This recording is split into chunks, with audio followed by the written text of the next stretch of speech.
hablar con Él. Bendito Padre Celestial, Señor, venimos delante de tu presencia con corazones agradecidos, Señor, porque todo recibimos de ti, Señor, es tu gracia la que nos mantiene respirando, caminando, Señor, como dice tu palabra, por tu bondad no hemos sido consumidos, Señor, y estamos agradecidos que eres misericordioso con nosotros, Señor. Te damos gracias por la oportunidad preciosa de reunirnos libremente, Señor, a abrir tu palabra. Habla a nuestros corazones, Señor. Santo Espíritu, convéncenos de pecado, Señor, de juicio y de justicia, Señor. Abre nuestros ojos a la luz de tu palabra. Toca nuestros corazones.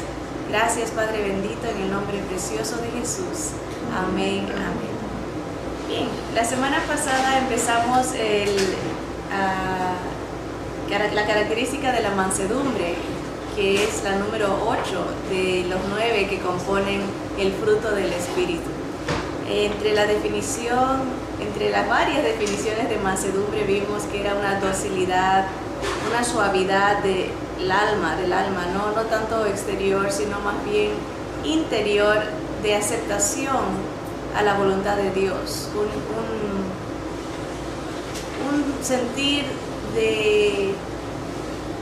no de queja, sino de más bien de aceptación, es la palabra, de lo que Dios quiere para nosotros, entendiendo que el propósito de cualquier circunstancia siempre será acercarnos más a Dios.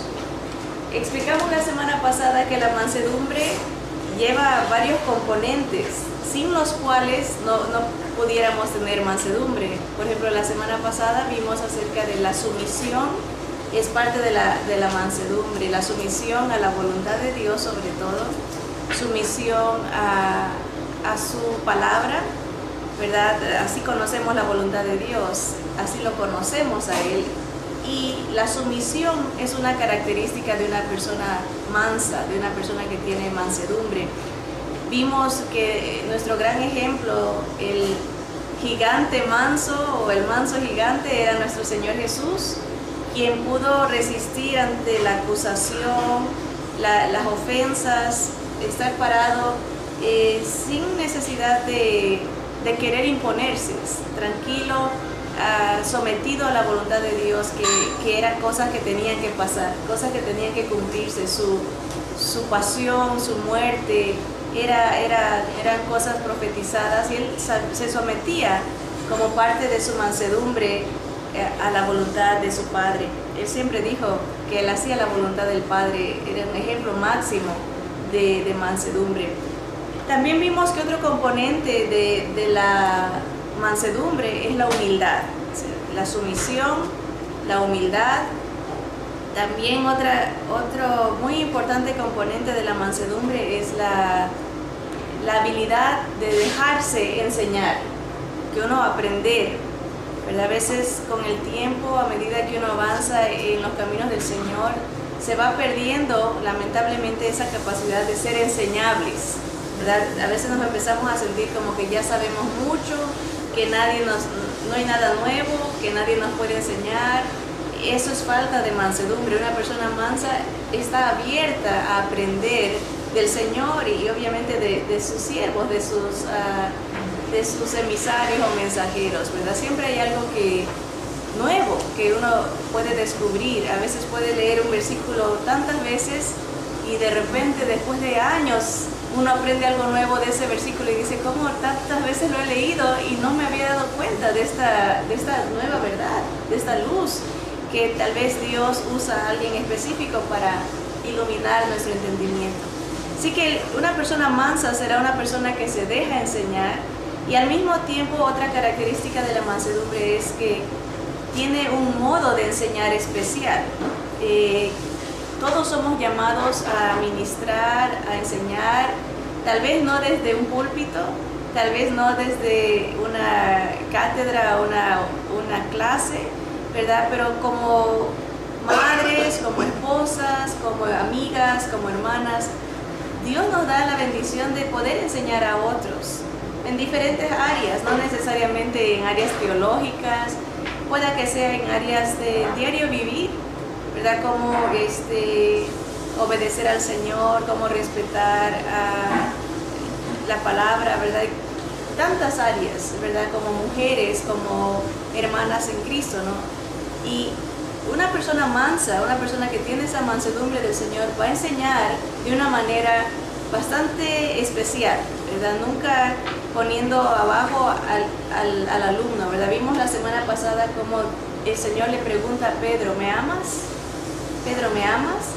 3 veces. Y para un judío, cuando se repite algo, especialmente como 3 veces, es un énfasis tremendo que se está diciendo, como diciendo, préstame atención, esto es muy importante, ¿verdad? En la cultura de ellos, cuando se repite, es como en cualquiera, yo creo que nosotros también, cuando una mamá repite un comando, ¿verdad? Una orden varias veces, es porque ya la cosa se está poniendo candente, ¿verdad? Especialmente cuando una mamá le llama a uno por su nombre completo, ¿verdad? A veces tenemos sobrenombres, pero cuando ya escuchamos el nombre, es como, ya, pon atención, ¿verdad? Este es el último llamado que te estoy haciendo, ¿no? Igual, el Señor le está diciendo a Pedro, ¿me amas?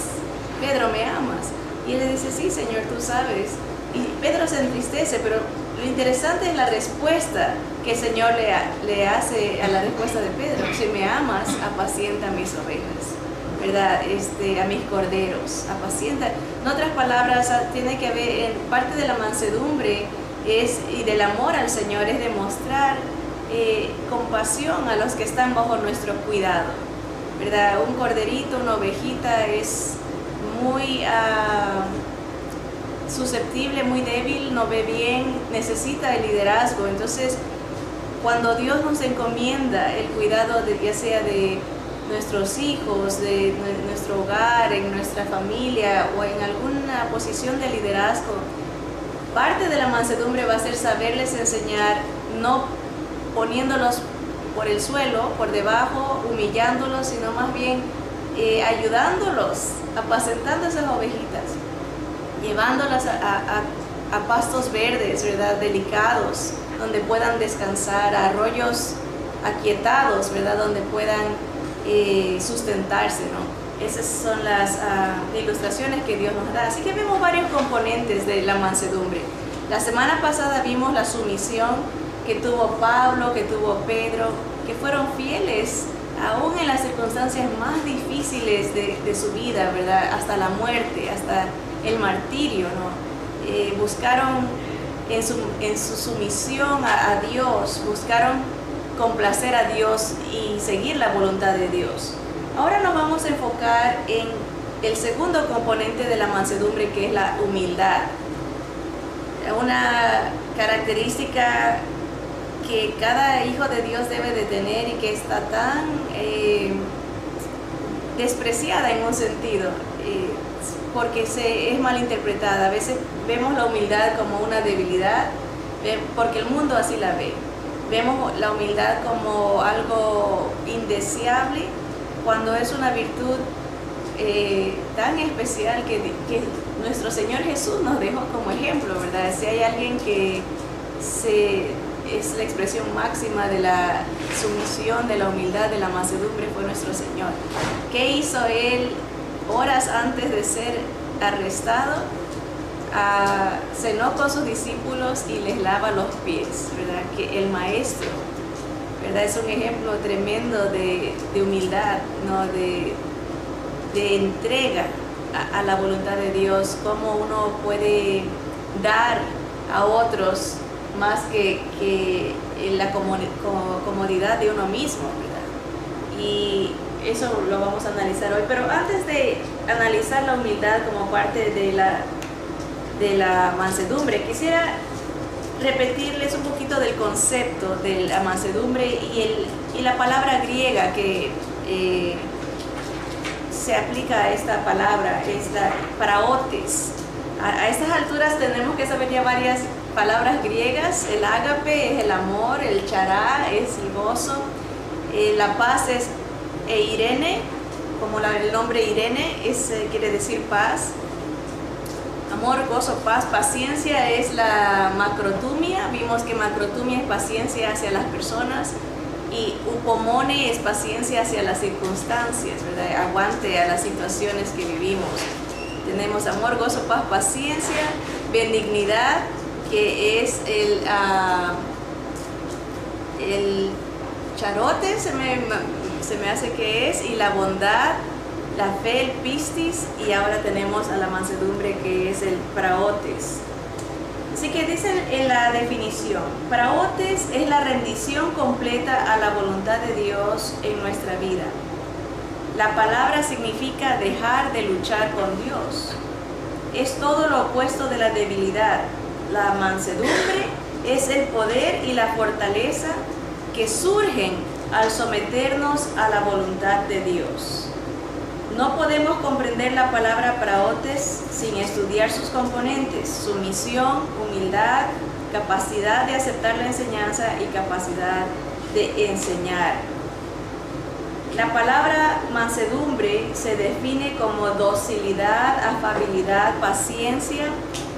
No denota una expresión externa de sentimiento, sino una gracia interior del alma, una calma en particular hacia Dios, ¿verdad? O sea, no estarle reclamando a Dios. La mansedumbre es la aceptación de su voluntad. Es la aceptación de la manera en que Dios nos trata, considerándola buena en el sentido de que aumenta la cercanía en nuestra relación con Él. El praotes no es resultado de la debilidad, sino la actividad de nuestro corazón al sentir enojo contra el mal. Esta virtud, la mansedumbre, está entre dos extremos: la ira incontrolable o el no airarnos en ninguna ocasión. Aquí está la mansedumbre, o sea que mantiene un balance entre el no enojarnos ante las circunstancias ni hacia Dios, ni tampoco ser inertes, no reaccionar, es decir, no me involucro, no voy a hacer nada para cambiar lo malo que existe. Quería llevarlas al libro de Filipenses para leer cómo esta mansedumbre se aplicaba en la vida de Pablo, antes de analizar un poquito la humildad como un componente de la mansedumbre. En el libro de Filipenses, Pablo resume sus sufrimientos y su sentir, su reacción, su respuesta a los sufrimientos que estaba pasando, y es un gran ejemplo para nosotros. Filipenses capítulo 3, versículo del 3 en adelante. Filipenses 3. Primero nos da una lista de lo que él era en el Señor. Dice: porque nosotros somos la circuncisión, los que en espíritu servimos a Dios y nos gloriamos en Cristo Jesús, no teniendo confianza en la carne.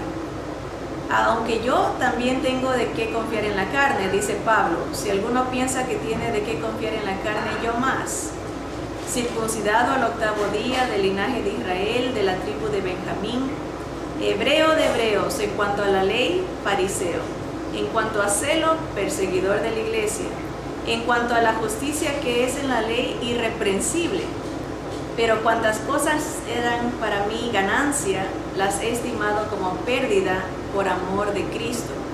Y ciertamente aún estimo todas las cosas como pérdida por la excelencia del conocimiento de Cristo Jesús, mi Señor, por amor del cual lo he perdido todo y lo tengo por basura para ganar a Cristo. Versículo 9. Dice: y ser hallado en Él, no teniendo mi propia justicia, que es por la ley, sino la que es por la fe de Cristo, la justicia que es de Dios por la fe, a fin de conocerle a Jesús y el poder de su resurrección y la participación de sus padecimientos. Miren, ahí está ese reconocimiento. Quiero participar en los sufrimientos, llegando a ser semejante a Él en su muerte, si en alguna manera llegase a la resurrección de entre los muertos. ¿Qué encontramos en esta lectura, desde el versículo 3 al 11? A la perspectiva de Pablo como una persona mansa, llena de mansedumbre, llena del Espíritu Santo, acepta, miren, dice él, considera ganancia los sufrimientos. Es bien difícil tener esa perspectiva cuando no tenemos al Señor en nuestro corazón.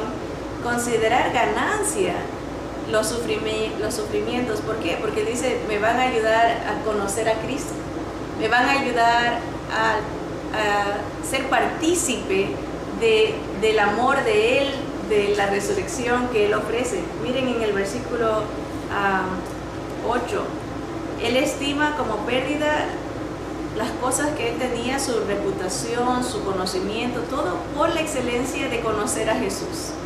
Por eso era lo que le impulsaba, ¿no? El acercamiento a Jesús, a Cristo, al Mesías, mi Señor, por amor del cual lo he perdido todo y lo tengo por basura para ganar a Cristo. La mansedumbre lo hacía sumiso a la voluntad del Señor.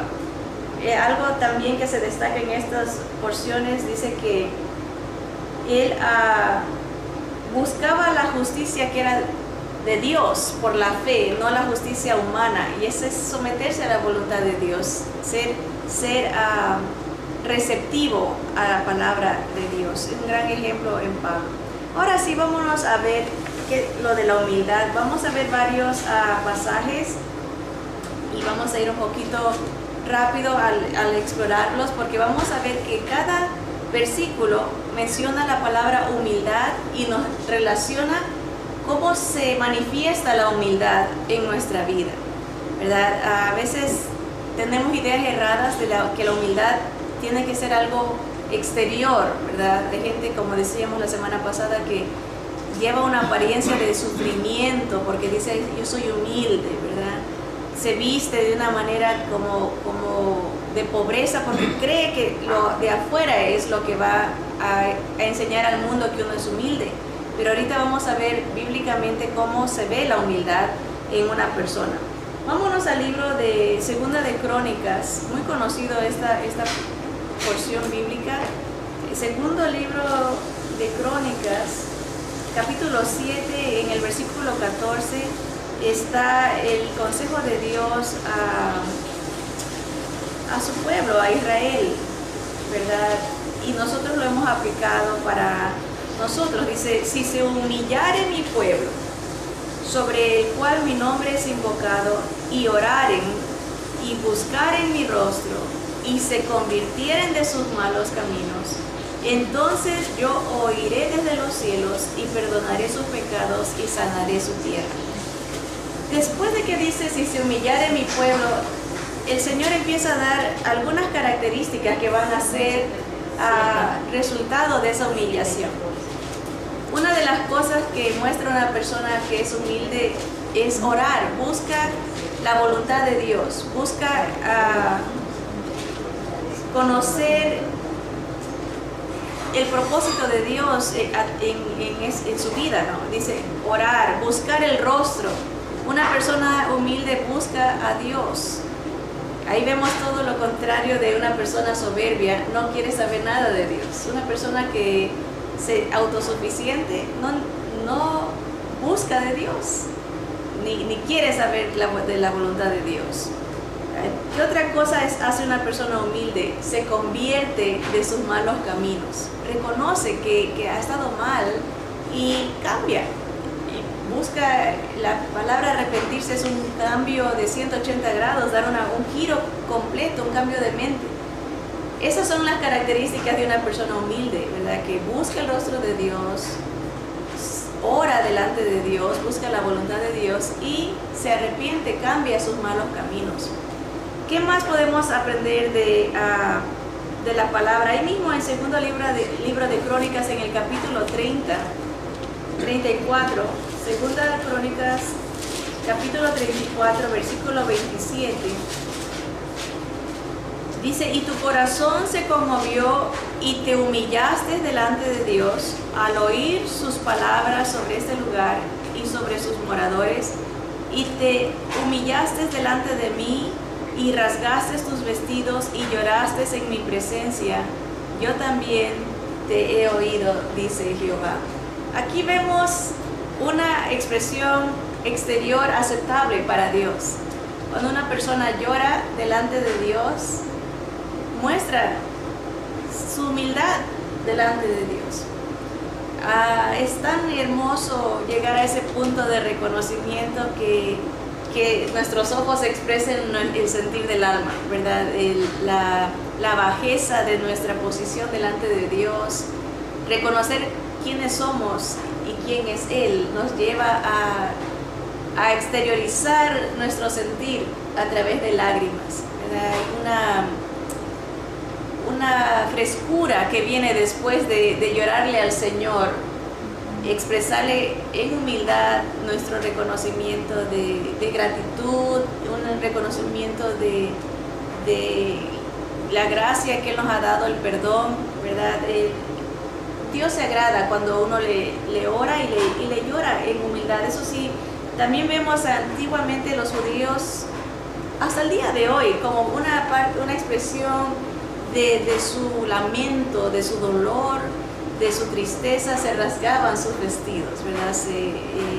Es como un rendimiento, ¿verdad? Como una expresión de que a veces lo que valoramos lo dejamos ir, ¿verdad? ¿Cuántas veces tenemos en nuestras vidas cosas, no necesariamente la ropa, ¿verdad? Pero cosas que nos hemos aferrado como independencia, ¿verdad? A veces vemos nuestros propios esfuerzos como los que nos sacan adelante. Romper eso y decir, ¿sabes qué? Es Dios, ¿verdad? Reconozco que yo no soy nada, yo sin Dios no puedo hacer nada. Es un rendimiento y eso es un reflejo de humildad, ¿verdad? El llanto.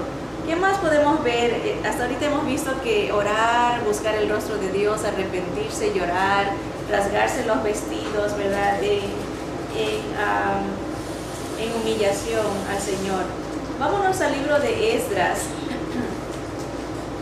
capítulo 8. Esdras capítulo 8, vamos a ver también otra cosa que nos habla el Señor como resultado de una humillación. Capítulo 8, versículo 21, habla de el ayunar. Dice, y publiqué ayuno aquí junto al río Ahabá para afligirnos delante de nuestro Dios, para solicitar de Él camino derecho para nosotros y para nuestros niños y para todos nuestros bienes. El ayuno en este caso es una expresión de humildad. Voy a dejar lo que me complace para buscar la voluntad de Dios, para someterme, como dice aquí, para que el Señor nos enseñe, para solicitar de Dios que Él haga camino derecho para nosotros. Y me estaba recordando al meditar en el versículo anterior y que dice que cuando uno se humilla, uno busca el rostro de Dios y llora, ¿verdad? Se arrepiente de sus malos caminos. Me recordaba hace un par de años atrás, una hermana misionera evangelista me invitó a su iglesia a una conferencia de su iglesia. No era de damas, era en general. Y a esa conferencia asistieron varios líderes, hermanas del ministerio carcelario. Y estuvo lindo, ¿verdad? Se habló de la palabra. Era una conferencia de un día nomás, así que tuvimos como 3 horas de un taller de estudio. De ahí vino la comida, el almuerzo, como le decimos nosotros, o el lonche, como algunos le llaman. Y después vino otras 2 horas de estudio y el cierre, ¿verdad? Donde se hizo un llamado a consagración. Bueno, aparentemente no fue muy exitosa la conferencia, humanamente hablando, porque no hubo una respuesta física que yo pudiera ver que los hermanos pasaron en arrepentimiento, en llanto, ¿verdad? No vi yo eso. Pero salí satisfecha porque sentí que se dio la palabra completamente clara y fue un gozo.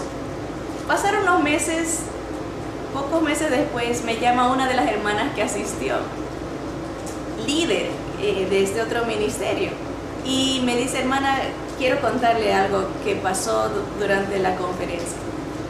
Resulta que ella me está contando que otra líder y yo habíamos tenido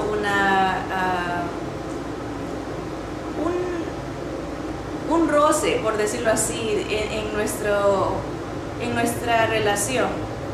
de amistad, de hermandad.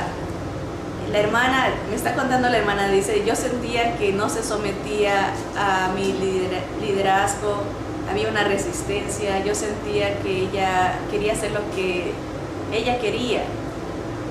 Nunca escuché la versión de la otra hermana, pero a juzgar porque las conozco las dos, creo yo que había un conflicto de temperamentos, un conflicto de personalidades y de falta de someterse a la voluntad de Dios. Bueno, la hermana me sigue contando y dice, ese día que fuimos a la conferencia, en la hora del receso para la comida, pues varias gente se fue al baño, ¿verdad? Y la iglesia tenía un baño atrás, pero para llegar al baño se tenía que pasar por un pasillo estrecho. Bueno, la cosa fue que una de las hermanas venía saliendo del baño por el pasillo y la otra iba para el baño por ese pasillo, ¿verdad? Dice, me está contando la hermana, me dice, no teníamos escapatoria, nos vimos las dos de frente, ¿verdad? Y se me acerca la otra hermana y me dice, ¿ya oyó el sermón? ¿Ya oyó lo que Dios nos dijo? Y que ella le dijo, sí, y dijo, ¿qué nos dice Dios que hagamos? ¿Verdad? O sea, la manera de expresarse de la hermana podía caer como diciendo, tú tienes que cambiar, ¿verdad? No yo. Pero ella dijo, ya oyó lo que Dios nos está diciendo. Entonces la otra hermana, gracias a Dios, respondió en mansedumbre y le dijo, sí, sí oí. Y le vuelve a repetir, ¿qué nos está diciendo que hagamos? Y dice que nos reconciliemos. Y dice que se abrazaron, se pidieron perdón allá atrás. Después dijo, sintieron que la palabra de Dios les habló y hubo una gran reconciliación entre ellas, se pidieron perdón. Y la hermana me dice, usted nunca se dio cuenta de lo que pasó atrás después de la conferencia en el receso. Pero para mí me acordaba de esa historia porque las dos mostraron humildad, porque se sometieron a la voluntad de Dios al escuchar la palabra, se expresaron, obviamente, así como vemos aquí, hay una expresión de llanto, ¿verdad? De que se deja ir lo que es importante para nosotros en este momento. La gente en la antigüedad era la ropa, ¿verdad? Se rasgaban sus vestidos. A veces tenemos que dejar el orgullo, bueno, no a veces, siempre, ¿verdad? Nuestra vanidad, ¿verdad? Ropa es expresión de todo eso, ¿verdad? Nuestra vanidad, nuestro orgullo, a veces de soberbia, ¿verdad? Tantas cosas que pueden estar en nuestro corazón y ellas mostraron una humildad, ¿verdad? En este caso leímos ayuno, ¿verdad? No se preocuparon que vamos a comer, era el tiempo de comer, no, estaban enfocadas en lo importante que era estar a cuentas con Dios, a seguir la voluntad de Dios. Y se me hizo bien bonito, ¿no? A veces uno no ve, yo no me di cuenta hasta meses después, y a veces uno nunca se va a dar cuenta de cómo el impacto de la palabra en el corazón del ser humano, hasta que el Señor a lo mejor algún día se lo lleve, uno se va a dar cuenta, oh, mira, este hermano cambió por lo que escuchó la palabra de Dios, se humilló, buscó el rostro del Señor. Sigamos con la lectura, vámonos al libro de Proverbios, capítulo 6. Proverbios, capítulo 6, versículo 3. Cuando no tenemos humildad, podemos justificar o tratar de justificar nuestra falta de cambio, como en el caso aquí de estas hermanas. Yo pudiera ver y decir, la hermana bien pudo haber dicho, la otra hermana no tuvo tino, ¿por qué me dice qué escuchaste ahora? ¿Qué aprendiste hoy? ¿Verdad? Ella debió de haberle dicho, hermana, quiero decirte que Dios me ha hablado a mí y quiero que me perdones, ¿verdad? Pero le puso el peso de la decisión a ella. Le dijo, ¿qué has escuchado de Dios hoy? Y la hermana fue humilde, dijo, he escuchado que tenemos que andar en armonía, ¿verdad? Y a veces nos justificamos, decimos, no, yo sí quiero cambiar, yo sí quiero la armonía, pero el otro no quiere. Y la verdad que toma bastante humildad reconocer, mansedumbre, aceptar, dejarse enseñar, dejarse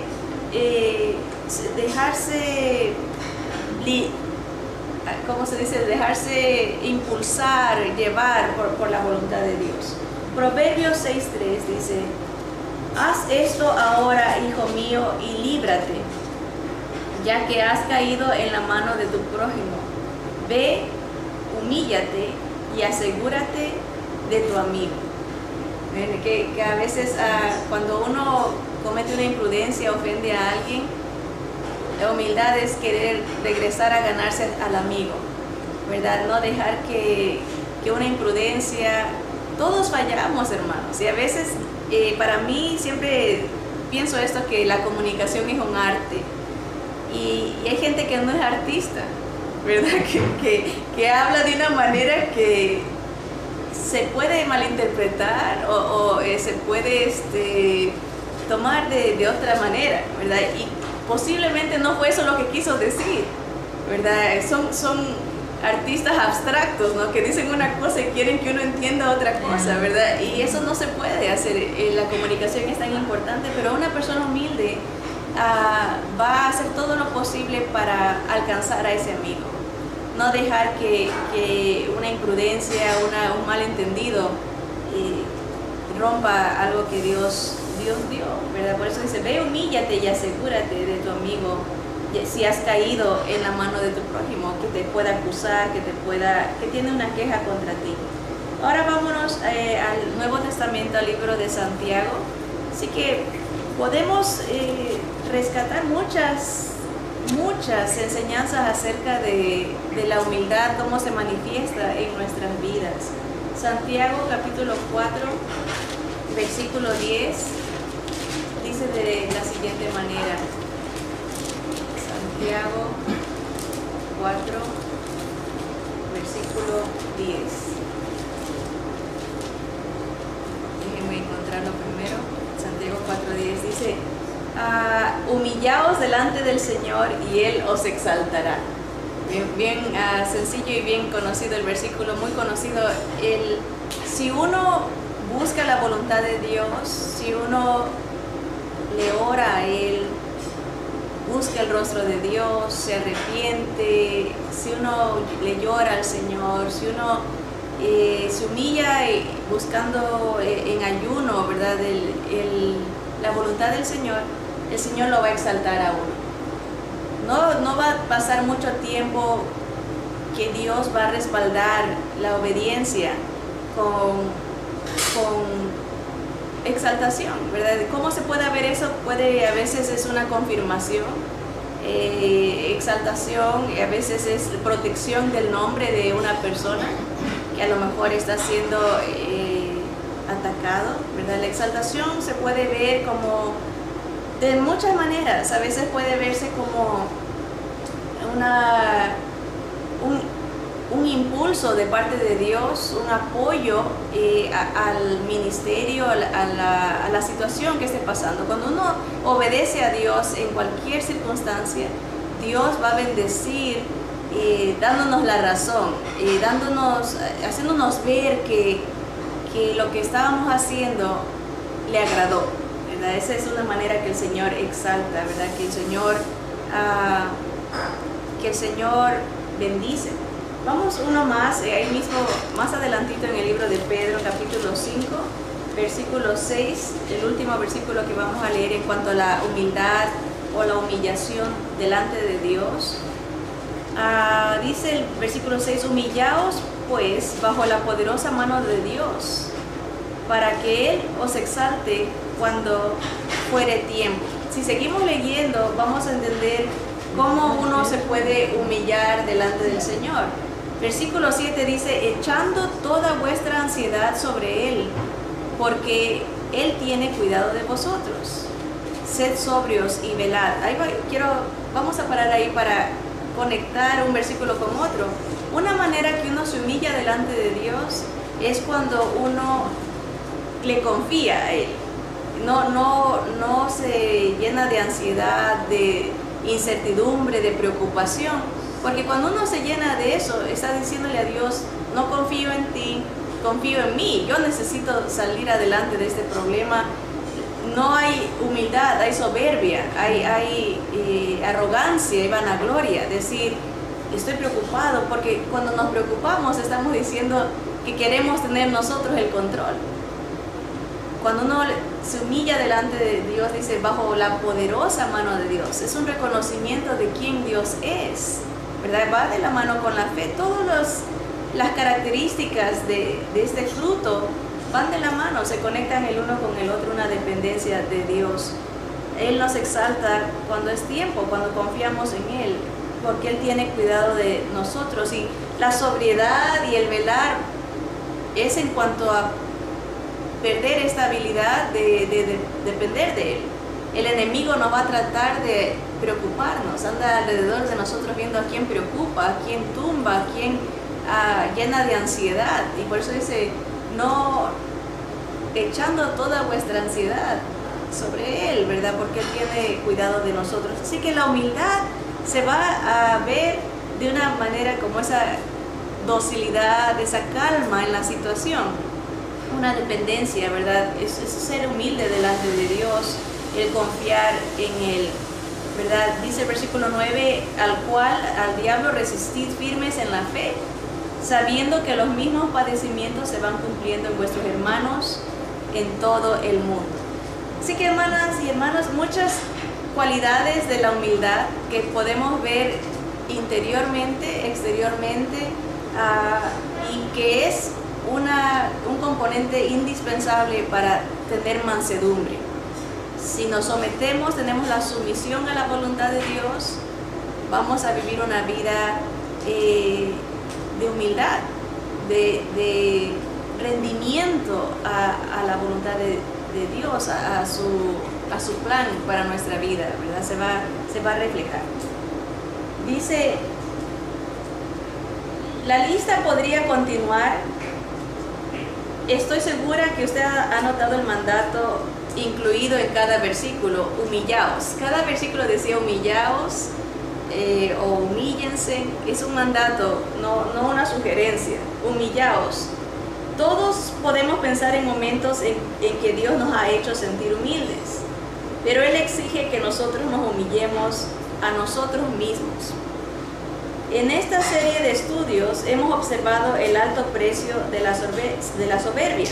Ninguno de nosotros desea ser arrogante o lleno de soberbia, pero ¿cómo podemos estimular la humildad en nosotros mismos? ¿Cómo podemos crecer en la humildad? Esa es la idea. ¿Qué tenemos que hacer? Dice, la palabra griega que con frecuencia se traduce como humildad es tapeinos. Es una palabra que significa modestia para con uno mismo y piedad para con Dios. Comprende la idea de llegar a una estimación correcta de nosotros mismos. Se produce al vaciarnos de nuestro yo, ¿verdad? Ser una dependencia en Dios. Los que tienen verdadera humildad, tapeinosumé, son los que practican una confesión comprendiendo su indignidad para recibir la gracia de Dios. Cuando repasamos en detalle estas definiciones, descubrimos que la humildad es una estimación correcta de nosotros mismos, que resulta de una correcta estimación de nuestro Dios. Imagínense qué bonito cuando uno entiende quiénes somos, ¿verdad? ¿Cuántas veces por nuestro orgullo queremos imponer nuestros criterios? Y a veces estamos mal, pero tiene que hacerse como queremos, cuando queremos y cómo queremos, así siempre imponiendo, ¿verdad? Eso dice, cuando entendemos que somos instrumentos de Dios, ¿verdad? En realidad no tenemos derecho de exigir, ¿verdad? A veces en diferentes áreas, sea matrimonial, sea familiar, en la iglesia, en los ministerios, ¿verdad? Muchas veces tenemos la actitud, se tiene que hacer como yo quiero, cuando yo quiero, ¿verdad? Y como yo quiero. Y en realidad esa no es una estimación correcta de nosotros mismos, porque nosotros no somos Dios. Se tiene que hacer como Él quiere, cuando Él quiera y como Él quiera, ¿verdad? A veces nosotros queremos elegir, por ejemplo, a las personas que son correctas para ciertas cosas. ¿Quiénes somos, verdad? O sea, Dios es, si vemos en las Escrituras cómo Dios elige, siempre va a elegir al más débil, al menos preparado, ¿verdad? Para Él llevarse la gloria. Nosotros queremos elegir a los que se vean más simpáticos, más jóvenes, más fuertes. Dios sabe a quién, cómo y cuándo y a quién elige, ¿verdad? Entonces, una correcta estimación de quiénes somos, dónde estamos y quién es Dios. Dios se merece todo el reconocimiento, ¿verdad? Es muy delicado cuando, por ejemplo, las cosas salen bien, en actividades, por ejemplo, no deja de haber comentarios, ¿verdad? A veces que levantan el ego, ¿verdad? A veces hay que tener mucho cuidado con cómo uno recibe los halagos, cómo uno recibe los cumplidos, ¿verdad? Porque todo tiene que dirigirse a Dios. Él es el que da las habilidades, la inteligencia, la sabiduría, el conocimiento. Todo viene de Él, ¿verdad? La energía, ¿verdad? La vida en sí, ¿verdad? Nada podemos hacer por nosotros mismos. Hay un canto bien bonito, nuevo, que hace poco lo enseñaron en la iglesia, que dice que aún hasta el mismo respirar, ¿verdad? Viene del aliento de Dios. Cada respirar nuestro es por la gracia de Dios, ¿verdad? Y si reconocemos que hasta nuestro respirar viene de Él, ¿verdad? Todo lo demás se deriva, ¿no? Todas las habilidades, toda la energía, la fuerza, la salud, todo viene de Él. Así que una correcta estimación de quiénes somos nosotros y quién es Él es un reflejo de humildad, ¿verdad? No nos merecemos nada, todo es gracia. Todo, desde nuestra salvación, los dones que Dios nos da, talentos que Dios da, ¿verdad? Y a veces pecamos de maliciosos, ¿verdad? Porque ponemos al otro abajo, ¿verdad? A veces en lo físico, a veces en lo intelectual, ¿verdad? Despreciamos a la gente y eso es una muestra de falta de mansedumbre. Una persona que fue un ejemplo para nosotros, que podemos ver en su mansedumbre, fue Juan el Bautista. Juan el Bautista fue elegido por Dios para ser el precursor del Mesías. Él tuvo el privilegio de él introducir al mundo al Cordero de Dios que quita el pecado del mundo. Un hombre que se describe, Jesús mismo dijo, de los de nacidos de mujer, no hay nadie como Él, ¿verdad? Qué honor, ¿verdad? Dios, dice Él es lo máximo en humildad, porque Juan el Bautista, dice las Escrituras, que fue lleno del Espíritu Santo desde el vientre de su madre. Imagínense un bebito lleno de amor, lleno de gozo, lleno de paz, un bebito con una fe tremenda, lleno del Espíritu desde el vientre, ¿verdad? Bondadoso, con benignidad, todas las cualidades del fruto del Espíritu. Y sin embargo, él con todas estas virtudes dadas por Dios, dice, es necesario que yo mengue, que yo me opaque para que Él crezca, para que la gente lo vea a Él, ¿verdad? Imagínense qué tremendo contraste, ¿verdad? Aquí está un hombre siendo halagado por Dios y su respuesta es que Dios suba y yo voy a bajar. Es un ejemplo tremendo de cuál debe de ser nuestra actitud en cualquier circunstancia, porque así quiere Dios que demos rienda suelta a su poder, ¿verdad? Juan el Bautista también en su mansedumbre aceptó el fin que Dios le había puesto para su vida. Él fue un mártir, ¿verdad? Murió por la causa del Señor, pero fue fiel hasta el fin. Obviamente Dios nos permite ver sus debilidades también para que no se lo enaltezca sobremanera, ¿verdad? Dios pone situaciones, un momento de flaqueza en su vida. Él dice, en verdad eres el Cristo, ¿verdad? estoy siguiendo al correcto. Y el Señor le dice, díganle que la gente, los ciegos ven, los cojos andan, ¿verdad? Gente que resucita de los muertos. Sí, yo soy el Cristo. Vamos a terminar, hermanas, con una porción de las Escrituras. Vamos a Filipenses, empezamos con Filipenses y vamos a terminar con el libro de Filipenses. Filipenses capítulo 2, y vamos a leer el versículo 3 para ver una característica, bueno, más bien una reacción de la humildad. Una persona, ¿cómo podemos saber si alguien es humilde a Dios y a la palabra de Dios? Dice Filipenses 2, 3, nada hagáis por contienda o por vanagloria, antes bien con humildad, estimando cada uno a los demás como superiores a él mismo. Ven, esto es algo difícil, hermano, porque todos queremos sentirnos que tenemos superioridad hacia los demás. Es una inclinación carnal, pecaminosa, ¿verdad? De sentirnos que sabemos más, que somos más especiales que otros, ¿verdad? Y dice Dios, no. Dice, con humildad uno debe de estimar a los otros como superiores a uno mismo. Eso no quiere decir que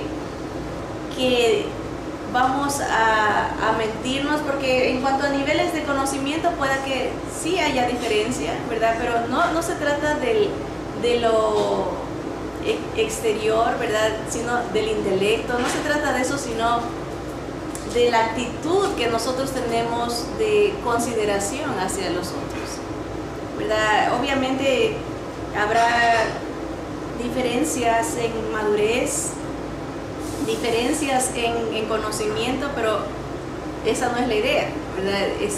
El reconocimiento viene a la idea de que no pongamos por de menos, hacer de menos a los demás. Imagínense si Jesús hubiese tenido esa actitud, nunca hubiese venido al mundo, porque somos menos que Él, ¿verdad? Él viene y busca lo que está perdido. O sea, Dios quiere que tengamos una actitud de aceptación, una actitud de consideración, ¿verdad? No por el nivel de conocimiento de la persona, sino por quién la persona es. Para Dios es importante cada alma, ¿verdad? Él no ve lo exterior, ni ve cuánto dinero tiene la persona, cuántos bienes tiene la persona. Él ve el interior. El alma es importante para Dios. Y si uno tiene actitudes de superioridad, de desprecio, ahuyenta a la gente del Señor, ¿verdad? Y Dios quiere que nosotros seamos luz. ¿Cómo puede alcanzar Dios al mundo si no es a través de sus hijos, de su palabra, ¿verdad? Que sus hijos sean la luz de este mundo. Dice, nada hagáis por contienda o por vanagloria. Esos son los contrarios a la humildad, la vanagloria y la contienda, ¿verdad? Por eso, hermanas y hermanos, cuando uno tenga alguna discusión, algún malentendido, es preferible muchas veces quedarse callado, no contender. El Señor Jesús se quedaba callado porque sabe que Dios va a lidiar con esa persona. Miren, como en el caso que les contaba, yo no sabía de ese problema que habían tenido estas hermanas, ni me di cuenta que Dios solito, Él no me necesitaba a mí. La palabra de Dios se dio y Él les tocó el corazón a ellas. Si a veces uno quiere intervenir, si yo hubiese ido, si hubiese sabido y hubiese querido, como dice, meter mi cuchara, a lo mejor las hubiese llamado a las dos y que usted diga y saber qué está pasando. Pero llegó un punto que Dios enseña que Dios está en control. Es una estimación propia, y eso es lo que dice: cuando uno hace las cosas sin contender, muestra humildad. Cuando uno hace las cosas sin vanagloria, muestra humildad, considerándose a los demás superiores a uno mismo, no mirando cada uno por lo suyo propio, sino cada cual también por lo de los otros, ¿verdad? Cuando uno es contencioso y vanaglorioso, por lo general va a perjudicar a los demás, ¿verdad? Porque está buscando el beneficio personal, que me vean que yo tengo la razón, que me vean que se hacen las cosas como yo digo. Y ahí viene el conflicto, ¿verdad? Nos saltamos el versículo 2 y con ese quiero acabar. Dice Pablo: completad mi gozo sintiendo lo mismo, teniendo el mismo amor, unánimes, sintiendo una misma cosa, ¿verdad? La humildad nos lleva a ceder, ¿verdad? Nos lleva a buscar la unidad, ¿verdad? El Señor dijo en una ocasión que el mundo nos iba a conocer por algo bien específico, por la unidad, por el amor entre nosotros. Esa es la manera que el mundo sabe que hay algo diferente, que Dios está en nosotros, cuando miran nuestro trato entre hermanos, cuando miran nuestra sumisión a la voluntad de Dios en seguir el patrón que el Señor Jesús nos dejó, de honrarnos unos a otros, de estimarnos unos a otros, de considerarnos unos a otros, ¿verdad? Es un mandato muy especial y muchas veces hecho a un lado, ¿verdad? El Señor nos anima a través de este estudio a buscar la humildad, que es parte de la mansedumbre, ¿verdad? No podemos decir yo soy manso, yo tengo mansedumbre si no tenemos sumisión a Dios y si no tenemos humildad. Oremos. Bendito Señor, Padre, tu palabra es bien clara, Señor, y cuando buscamos honrarte, cuando buscamos agradarte, Señor, tú nos hablas tan directamente, Señor, de que amaremos tu palabra, nos someteremos a tu voluntad y seremos humildes, Señor. Buscaremos tu rostro, vamos a buscar comunión contigo a través de la oración, buscar tu consejo, buscar tu camino, tu liderazgo, Señor, buscar tu guianza. También tu palabra nos anima que si somos humildes vamos a cambiar nuestros malos caminos, Señor, a reconocer nuestra posición delante de ti. Si somos humildes vamos a buscar dejar cosas que nos satisfacen, como muchas veces puede ser la comida, Señor, buscar un tiempo de comunión contigo íntimo, donde nos sometemos, nos rendimos, como que si rasgásemos nuestros vestidos, por decirlo así, rasgásemos nuestro orgullo, despojarnos de nuestras vanidades, de nuestra soberbia, la arrogancia, Señor. Ayúdanos a estimarnos unos a otros, a perdonarnos unos a otros, a soportarnos unos a otros, Señor, tal y como tú lo haces con nosotros, Señor. Llénanos de tu mansedumbre, que podamos ser como Juan el Bautista, que dijo: voy a menguar, voy a opacarme para que tú brilles, Señor, para que tú crezcas, Señor. Llénanos de ti, perdónanos, Señor, danos la entereza, el denuedo, la valentía para cumplir lo que tú nos pides, Señor, no por esfuerzo humano, no por espada, no con ejército, sino con el poder de tu Santo Espíritu, Señor. Te damos gracias por tu gran misericordia, a ti sea la gloria siempre, en el nombre de Jesús, nuestro amado Señor. Amén, amén. Que Dios les bendiga.